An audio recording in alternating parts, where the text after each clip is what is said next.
Welcome back to the Training Room, brought to you by Lyon University. I'm your host, John Bauer. Joining me, as always, is my host, Dr. Erin Nitschke. Dr. Erin, how are you? I'm great. How are you? I'm good. I'm ready for another quick one, another HIIT session, HIIT, High Impact Insights for Trainers. Today, we're talking about energy systems. Very important topic, and one that, maybe we can fit it all in 10 minutes. We'll see what we can do here. But let's start with this, energy systems. What am I talking about when I say energy systems? So, we're talking about the three primary systems that the body uses to produce ATP, which is, I like to think of it as currency, as fuel money for muscle contraction. And they don't operate in isolation. And we have three of these systems. And the first one is the ATP-PC system, or phosphocreatine, as sometimes it's referred to that. And this system is the fastest and it's the most powerful. So it's going to be fueling maximum efforts lasting 0 to 10-ish seconds. So think of like a jump, a max sprint, a heavy single explosive movement. It burns out fast and it also takes a couple of minutes to fully replenish. The second system is the glycolytic. So this is going to kick in for efforts between that 10-second-ish to about 2 minutes. So think about things like a hard set of maybe 15 to 20 reps, a HIIT interval. It produces energy faster than the aerobic system, which is the last system we'll talk about, but generates lactate. So when you start to feel that muscle burn, lactate is a byproduct of what this system creates. Then you've got the oxidative or the aerobic system. This is built for these sustained efforts. So think of activities lasting from minutes to maybe hours, something like a marathon. It's really slow to produce energy, but it is incredibly efficient, which is what allows a person to go the distance, to go long, slow distance. And it's essentially unlimited in duration as long as there's fuel coming in, as long as there's fuel available, like oxygen, fats, carbs, as long as those things are coming in, that energy system will continue to run. That's right. And by the way, depending on what book you're reading, some of the names of these can be slightly different. But again, the main point is that we got these three energy systems and they serve three different purposes. I do want to point out a couple of things though. Dr. Erin mentioned that they do not work in isolation. That's true. They're all working all the time, but which one is being emphasized is determined by the intensity of the activity that you're taking on. And I want to make that part very clear. It's the intensity of the activity. It's not just I can name an activity and that means it's a high intensity activity, because you have to be doing it at a high intensity. You can Yes. run at a slow intensity, you can run at a medium intensity, and you can run at a really high intensity. So it Yep. depends on the intensity that you're taking on. And just to go through them again, because I think it's worth trying to say these things in multiple ways. That first system, the ATP-PC or CP, again, depending on which book you're reading, it gives us energy fast. And now, what sorts of things do we do that require fast energy? Fast things, more or less. If you're sprinting, that needs energy right now, right? If you're about to sprint as hard as you can for the next 7 to 10 seconds, that needs energy right now. So the ATP-PC system is the energy system that can give us energy right now, but not for very long. That's why we can't sprint for 2 minutes. That would be awesome, by the way, if you could just Right? sprint full speed for 2 minutes. But the reality is, most people, if they were sprinting or giving a max effort, a lot of them are not actually going to even get to 10 seconds in terms of their max 100% effort. So the ATP-PC can give us energy fast, but just not for very long. The glycolytic, it can give us more energy Mhm. and still relatively quickly. But if you were sprinting, imagine yourself on a track. If you were sprinting and you're going as hard as you can, at some point you will slow down, and that's not going to be up to you. That your body's not going to be able to deliver sprint level energy anymore, so then you have to slow down. Now it's delivering energy via the glycolytic system, and you can still give a relatively high effort, but it's not going to be your maximum effort. Mhm. And then after a short amount of time, maximum a couple of minutes, but again, a lot of people are not even going to get that far, then you're going to slow down even more. But then you can settle into that oxidative system. So if you're still running, imagine you're still running around that track, you might settle in. You actually might feel like, okay, now I can go for a while. And the fact is, like Dr. Erin said, some people run for hours. I've never been that person, but some people Oof. can run for hours. And the reality is, you can maintain energy and movement in this system for hours and hours. Think about if you like a trip to Disneyland, you might be on your feet for 12 hours during that day. And although that might not feel like a lot of exercise, that's 12 hours of low level activity, which can add up to quite a bit. Yeah. Um, oh, go ahead. I was just going to say, I like to think of the systems as not switches. And that I think is a fundamental misunderstanding of these three systems that they're switches, like one turns on and the rest turn off. They're dials. So they're all running at the same time. It's just one is usually turned up a little bit louder depending on the intensity of the exercise and what you're asking your body to do. And the others are turned down to a lower volume. So they're more dials than they are switches. Yeah, yeah. Maybe the way to think about it is like right now I'm just sitting here at my desk, so oxidative energy system.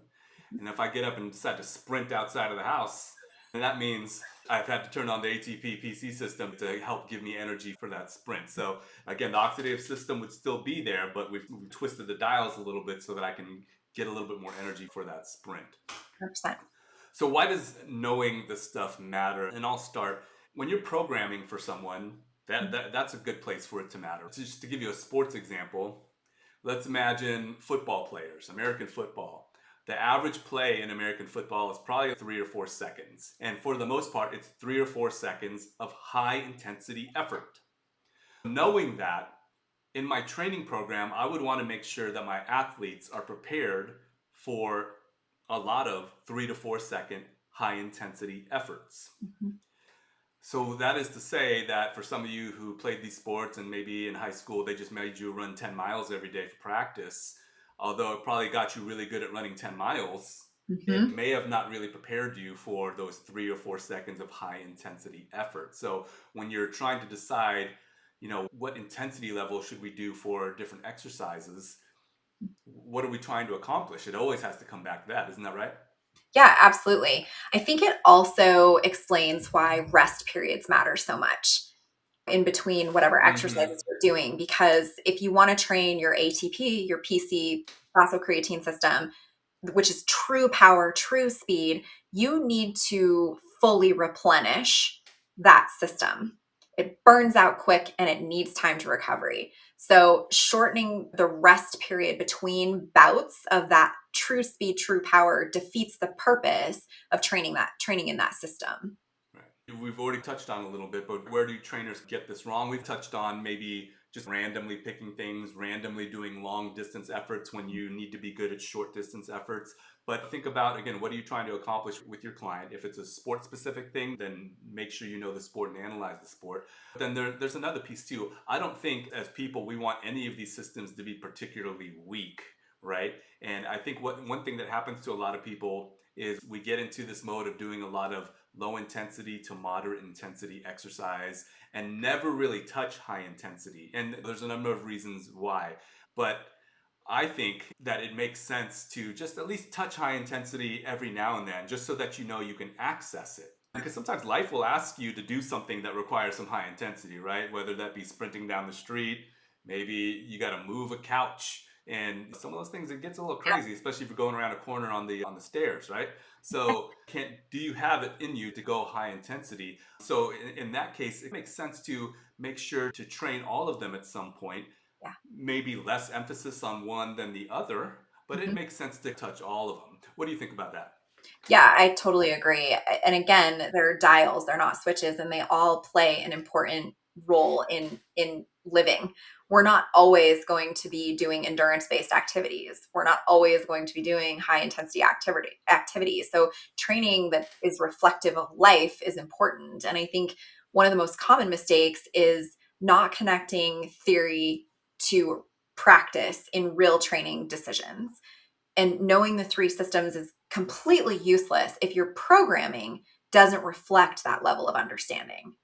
That's right. Knowing them so that you can answer questions on a test is one thing, but actually applying it correctly makes sense. So if you were going to take away anything from this quick session, it's understanding the energy systems, but then how to apply them. So again, if you have someone that is a sprinter, so they're a runner, but they're a sprinter, that means they're going to be reliant heavily on the ATP-PC system, or maybe the glycolytic if they're more of a 400 runner like I was.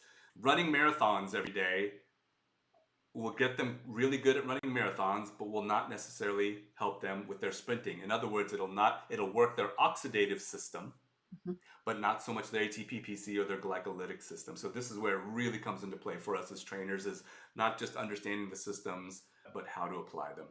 So again, we need energy for everything. We got three different systems, more or less, that help us to make energy. One works really fast, for not for very long. On the other end of it, it works slow, but it can give you energy for a long time. Know your client's goals, know what you want to accomplish, and this will help to determine what emphasis you want to put in terms of using these energy systems. And then again, just understand the difference between the high intensity efforts and what energy systems those are using, and then the lower intensity efforts and what energy system that is using. Dr. Erin, any last things before we get out of here for this one? I think just one thing, think about effort plus duration plus rest is going to equal the system. So when you think in terms like that, it makes programming cleaner. It makes it simpler and more straightforward because you're connecting the system, its purpose, to what you're doing in the program. Okay. Well, hopefully this was insightful. That's the kind of the point of this concept of energy systems. It's definitely something that we can talk for a long time about. So this is just a little bit, a little tidbit about it. And hopefully it gave you something to think about when you think about your own training or the training of your clients. This was another HIIT session, high impact insights for trainers here on the Training Room. We hope to see you again for another great episode here on the Training Room. We'll see you next time.